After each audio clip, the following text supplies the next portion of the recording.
This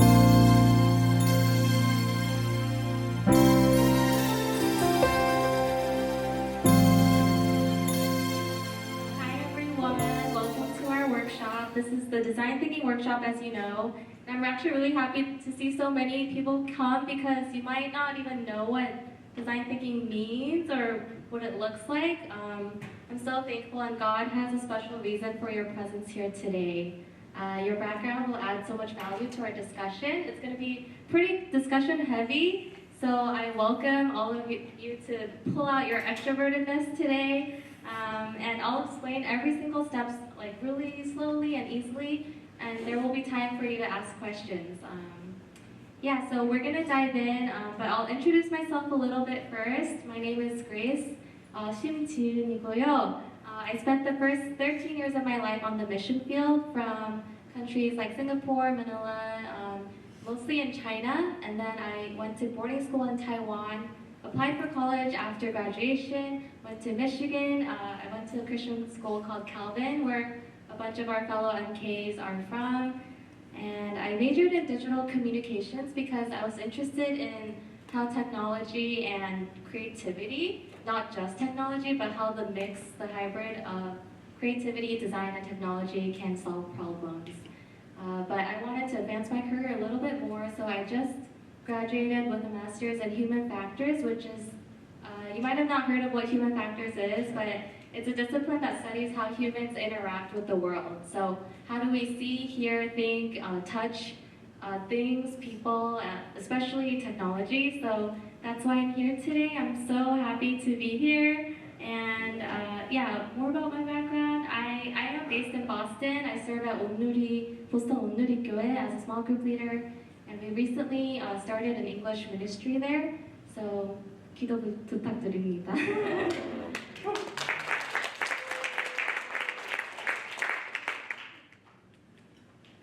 Isaac, if you can upload the Slido. I just want to get to know you now that I've introduced myself. I'd love to see who's here in the room. So we have a poll coming up. Just a second. How's everyone feeling? Do we need coffee? Yes. We'll have a break in just a bit at 2:30, so just hang in there.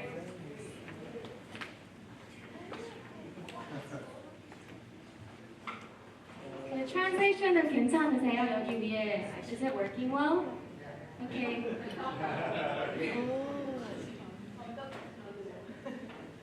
Great. We don't need to get more grouping, so there are something people. We need more chairs? No, I mean just still we have to join activity. Yeah, and keep chairs. So. Yes, I would love for everyone to get into groups, but actually based on who you are, we want to diversify each team. So after the break, we'll try to make diverse groups. All right, so we can open up your phones, go to slido.com. It should be pretty simple. You enter 1947147, and please describe yourself and who you are.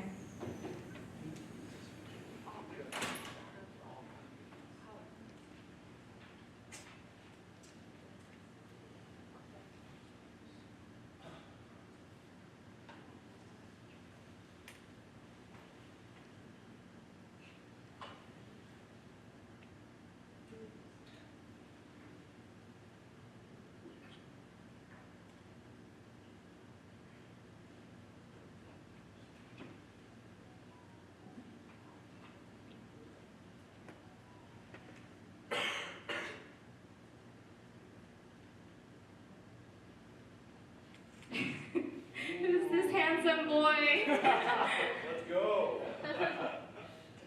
Okay, I'll just read it out loud. There's a church member among us, MK who's also a missionary in Brazil, MK, missionaries, Christians, world Christian, I like that, MK, missionary in Peru.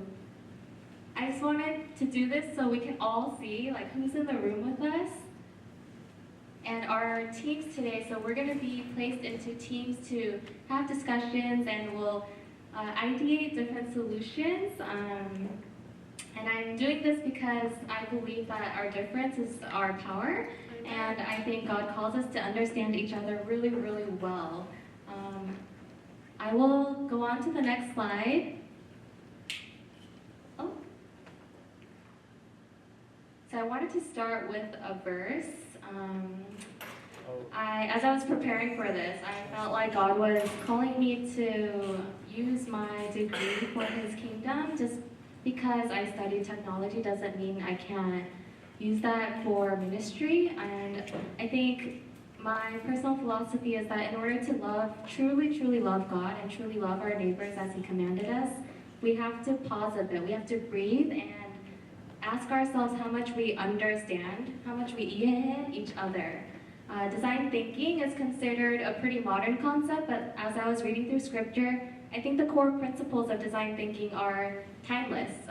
As you can see here, Proverbs 3:19, by wisdom the Lord laid in the earth's foundations, by understanding He set the heavens in place. And as believers, this encourages us to approach everything with godly wisdom, understanding, and intentionality. 가끔 주변 사람들을 이해하기가 쉽지 않을 때도 있잖아요.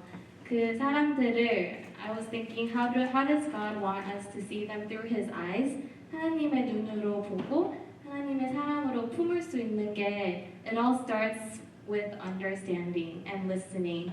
그래서 I think design thinking offers us a really fresh and practical framework to honor the other, to honor our neighbors by understanding their needs more deeply than we normally do in a conversation at a coffee shop. We want to dig deeper, we want to foster collaboration and innovate with a kingdom-focused purpose. So design thinking, let me define it a little bit more.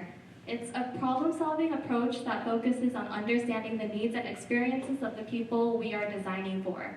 So we're putting humans. So a lot of times, like product managers at companies who are designing your phones and your apps, they are focused on the service, but design thinkers are focused on the people using the service. And so we put people at the center of our process. And today's topic is to bridge the work of missionaries with the unique experiences of the diaspora second generation. Not just FKs or PKs, but anyone in our generation today. And I understand that, I just want to preface that if you've never used design thinking, 이게 새로운 컨셉이지만, and I know it can be really uncomfortable, maybe even frustrating because it's not a traditional way of solving problems. I just want to take a moment to invite you to open up your mind a little bit more and that we can flex our muscles, our thinking muscles more today. Because the more involved and invested you are in your conversations today, the richer your discussion will be.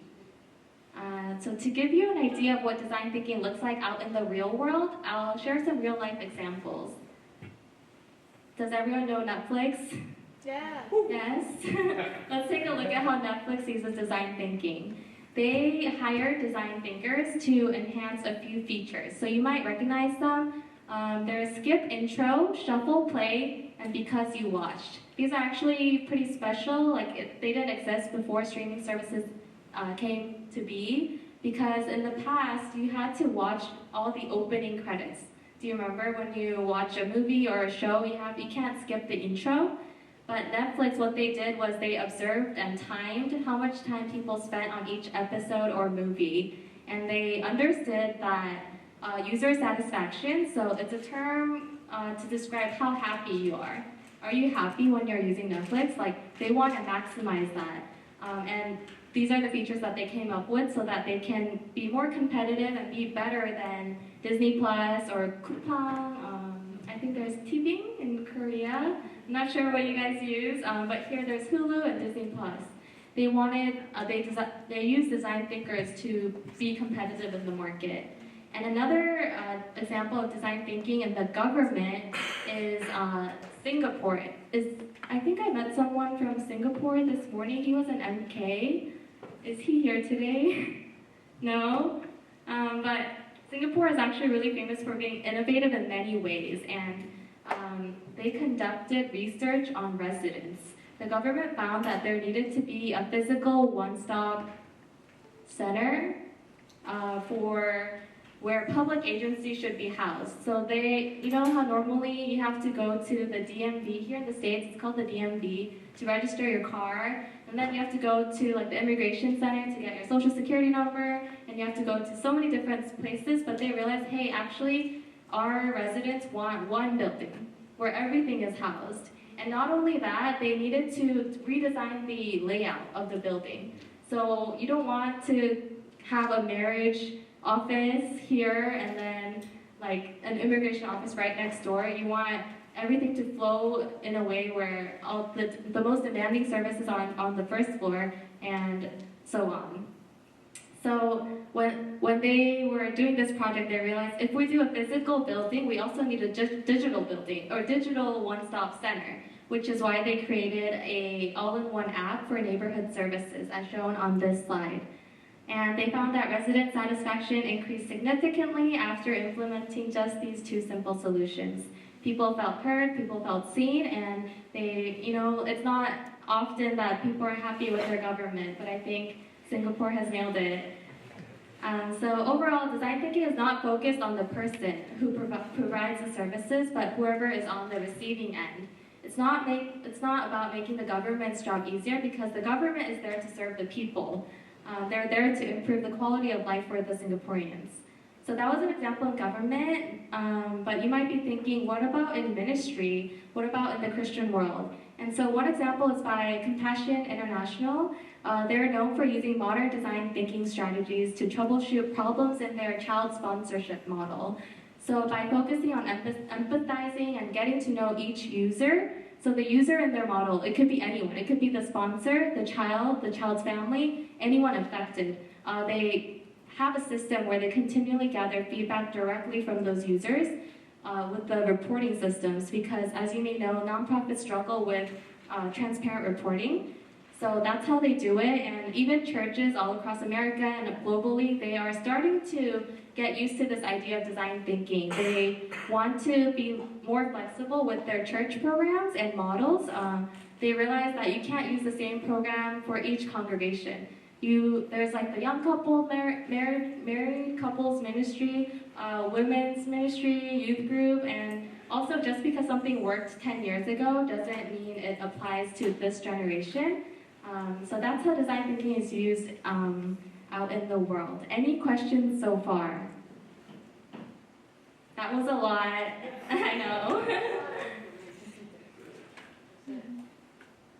All right, so I'm gonna go through the goal of human-centered design. I think you guys are getting the hang of it, but the root of many problems can be solved by navigating the needs and goals as early on as possible. This is an iceberg, as you can see. A lot of times when we talk to people casually, we see the tip of the iceberg, but we want to just go underneath. Even if it might be uncomfortable, we want to dig just a little bit deeper, and you'll realize that it's actually not too hard. It's gonna be hard, but it's doable.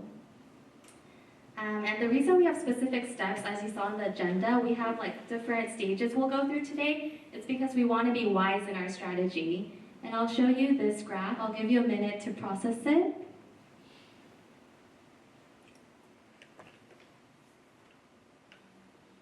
Does anyone know what's happening here? Scrambling last minute. Last minute. So I'll go through an example with you. Someone, let's say a new church leader at your church, let's imagine that they come in, they're hired, they're young, they're excited to start, and they have an idea of how to engage 세가족 newcomers at church. Maybe they want to give every newcomer a really nice fancy t-shirt. They want to give a water bottle as well. To this person, they might get really, really excited in the intuition and idea stage. They're just so excited because they're new. Everything is exciting, right? But as they start to develop the idea, they realize that the main objective of the 세가족 사역, so the newcomer ministry at church, it was never clearly explained to them. And over time, this person realizes that they just spent all of their time, all of their money and effort on designing t-shirts and buying really pretty water bottles when it doesn't actually apply to the needs of the newcomers at church. It wasn't even aligned to the vision of the church either. And at this point, if they already started designing the shirt, they already ordered maybe 1,000 water bottles, it's just too late. There's gonna be anxiety, there will be regret, maybe some shame, as you know, they want to do a good job, but it wasn't intentional, but they weren't able to cater to the needs. There's a term called the sunk cost fallacy. I think I used Google. It's 매몰 비용 오류? 라고 들어보셨나요? 아닌가요? 죄송합니다. In English, it's called the sunk cost fallacy, and it's when a person is very reluctant to abandon a strategy or course of action just because they already heavily invested in it, even when it is clear that abandonment would be more beneficial. So the point is that by using design thinking, we want to mitigate this sunk cost fallacy, and we want to do the hard work in the beginning. We want to engage with as many people as possible, all the missionaries, anyone involved in ministry. We want to, even if it's hard and even if it's messy, we want to do this in the beginning so that we can develop and deploy the best solution possible. Therefore, as shown as this slide, it's like a tangled necklace. I was going to say, you know what? For the women, or I mean anyone can use a necklace, but when it's tangled, sometimes you feel urgent. You want to detangle it urgently and it becomes even worse. So I just want to say that we're going to need a lot of patience, but that's how you understand people too. It takes time to understand people, and 처음에는 시간이 좀 필요하겠지만 it will save a lot of time and heartache, I think, later in the big picture. I'll go through the 5 stages really quickly. So first, we're going to empathize. We're going to empathize with our population today. Then we're going to define any problems that they might have. Ideate solutions. So we're going to just come up like 같이 이거 whiteboard 앞에 이거 post-it이랑 이렇게 we're going to brainstorm as many solutions as possible. Then we're going to pick one and we're going to visualize how that idea is going to look like. Then we'll present to each other and give each other feedback. How does that sound? Awesome. Awesome. All right.